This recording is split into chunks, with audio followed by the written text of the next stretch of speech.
অৰ্থাৎ 15 আগষ্টৰ দিনা আমাৰ আঞ্চলিকৰ ভাগৱত আমাৰ নামঘৰত হ'ব, আপোনালোক যাব। দুইখন ঘৰতে স্বামীজীৰ দুইজন আছিল। প্ৰথম ঘৰৰ স্বামী কৰ্মব্যস্ততাৰ কাৰণে আজি তাৰিখৰ কথাটো পাহৰি গ'ল, তেওঁ কামতে ব্যস্ত হৈ আছে। ধৰ্মিনী নাৰীয়ে ক'ব, ষোল্ল বছৰ হ'ব, আপুনি দেখোন এতিয়া 9টা বাজিব হ'ল, এতিয়ালৈকে বাৰীত কামেই কৰি আছে, কেলে আমাৰ মাধৱ চাপৰিৰ আঞ্চলিকৰ ভাগৱত চবলৈ আপোনাক মাতি গৈছিলে, পাহৰিলে নেকি? হয় হয়, মই পাহৰিলোঁ। যাওক যাওক, সোনকালে গা পা ধুই ওলাই যাওক। এই বুলি যিগৰাকী ভাৰ যায় মনত পেলাই আজিৰ অনুষ্ঠানলৈ পঠিয়াই দিব, তেওঁ ঘৰতে থাকি আধা পুণ্য পাব। মনত ৰাখিব কথা। ইখন ঘৰৰ আকৌ মানে স্বামীৰ মনত আছে, ভাৰ যায় পাহৰিলে। স্বামীয়ে পিন্ধি উৰি কাণত গামোচা চেলেং লৈ আহিবৰ কাৰণে সাজু হওঁতে ভিতৰৰ পৰা আইগৰাকী ওলাই আহি দেখি পেলাই, আপুনি দেখোন একেবাৰে কাণত চেলেং গামোচা লৈ ক'ত যায়? বোলে কেলে আজি মাধৱ চাপৰি হেৰিয়ালৈ মাতি গৈছিলে ভাগৱত আঞ্চলিক। নাই নাই, এতিয়া এইটো বতৰত এতিয়া গৈ পেলাই আপুনি ভাগৱত শুনিলে নহ'ব, কাম কেইটা আছে, আপুনি যাব নোৱাৰে। এই বুলি যিগৰাকীয়ে বাধা দিব, সৎ কামত যিজনে বাধা দিব, তেওঁ নিজেও নষ্ট হ'ব, স্বামীকো হ'ব। সেয়েহেতু কতো ধৰ্মী ৰমণী, পাপ কাৰ্যে বাধা দিয়া খন্দাই বিধিনী, কতো অধৰ্মিনী তিৰি ধৰ্মক বাধিয়া, স্বামীক নিয়ে ঘূৰে নৰকে নামি। গতিকে আমি যাতে সৎ কামত স্বামীক বাধা দি পেলাই স্বামীক বিপথে যাতে পৰিচালিত কৰিব লগা নহয়, এই তথ্যখিনি আমাক আইসকলে বিলাই দিব লাগিব। উঠি অহা প্ৰজন্মক আমি বিলাই দিব লাগিব। এইটো ভাগৱতৰ দৰ্শন।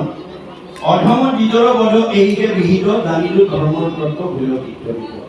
এতিয়া অধম দ্বিজৰ যে মৃত্যু সদৃশ তুমি শাস্তি বিহিলা, এতিয়া তুমি কীৰ্তকৃত হ'লা। সাধু বুলি প্ৰশংসিল যুধিষ্ঠিৰ, অৰ্জুনক সাধু বুলি প্ৰশংসা কৰিছে যুধিষ্ঠিৰে। সাফলিলা প্ৰতিজ্ঞা অৰ্জুন মহাবীৰ, তুমি প্ৰতিজ্ঞা ৰক্ষা কৰিছা। এহিমতে অৰ্জুনক প্ৰশংসি কহিত, যুদ্ধ তিনি পাঞ্চবাহী ভৈল কীৰ্তকৃত। এই ধৰণে পঞ্চ পাণ্ডৱে যুদ্ধত জয়লাভ কৰি কীৰ্তকৃত হ'ল।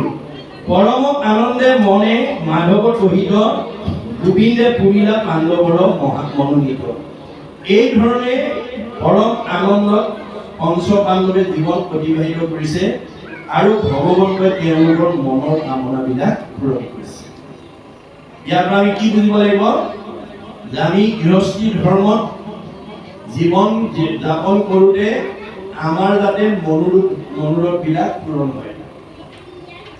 আমাৰ মনোৰথ কোনে পূৰণ কৰিব? ভগৱানে কৈছে মই কৰিম।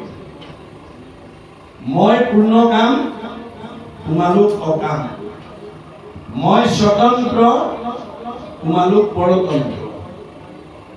বহুত দিনৰ পৰা ক'ৰবালৈ যাম বুলি ভাবি থাকিলেও নিৰ্দিষ্ট দিনা যাব নোৱাৰিবও পাৰে, যদি ভগৱানে যাব নিদিয়ে। খাম বুলি বাঢ়ি লোৱা ভাত কাঁহীও খাবলৈ নাপাব পাৰে, যদি খাব নিদিয়ে। শুম বুলি পাৰি লোৱা বিচনাখনতো শুবলৈ নাপাব পাৰে, যদি তেওঁ শুব নিদিয়ে। তেওঁ স্বতন্ত্ৰ, আমি পৰতন্ত্ৰ। তেওঁ পূৰ্ণ কাম, আমি অকাম। এতিয়া আমাৰ চিন্তাধাৰাই, আমাৰ জ্ঞানে আমাক সকলো কৰ্মত আমি ঈশ্বৰৰ পৰা অৰ্জুনৰ দৰে যাতে সাফল্যমণ্ডিত হ'ব পাৰোঁ, তাৰ কাৰণে যত্ন কৰিবৰ কাৰণে ভাগৱত আমাৰ মনৰ কামনা কোনে পূৰণ কৰিব? ভগৱন্তই কৰিব। গতিকে আমি কৰ্মবিলাক সদায় ভগৱন্তক অৰ্পণ কৰি দিব লাগে। মই কৰিছোঁ বুলি ভাবি নকৰিব, মনত ৰাখিব কথা। আমাৰ ভাগৱতে আমাক পৰামৰ্শ দিছে, যত ধৰ্ম কৰ্ম কৰা কৃষ্ণ অৰ্পণ, তেবে অপ্ৰয়াসে সিজিবে প্ৰয়োজন। তেতিয়া আপোনাৰ কোনো যত্ন কৰিলে ভগৱানে আপোনাৰ মনৰ কামনা। কিন্তু আজি আমাৰ সমাজত ভাগৱতৰ দৰ্শন নজনা মানুহে মই নিজেই কাম কৰিম বুলি আগবাঢ়ি যায়, নিজেই ধনী হ'ম, নিজেই সুখী হ'ম, এই ভাবি কৰ্ম কৰি আমাৰ কবিৰ ভাষাত সুখ বিচাৰি পাই দুখৰ উপৰি। মনত ৰাখিব কথা। আপুনি ভগৱন্তক একাষৰীয়াকৈ থৈ নিজৰ জ্ঞান বুদ্ধিৰে কৰ্ম কৰিম বুলি যাতে আগবাঢ়ি যাব লগা নহয়। যাব পাৰিব, কিন্তু আপোনাৰ মনৰ কামনা পূৰণ নহয়। আপুনি সুখ বিচাৰি দুখৰ উপৰি দুখৰ মাজলৈ যাব। এয়া ভাগৱতৰ দৰ্শন। গতিকে আপুনি ল'ৰা ছোৱালীকেইটা পৰিচালনাৰ ক্ষেত্ৰত চকু দিব লাগিব। কাৰণ আপোনাৰ ল'ৰাটো বা ছোৱালীজনী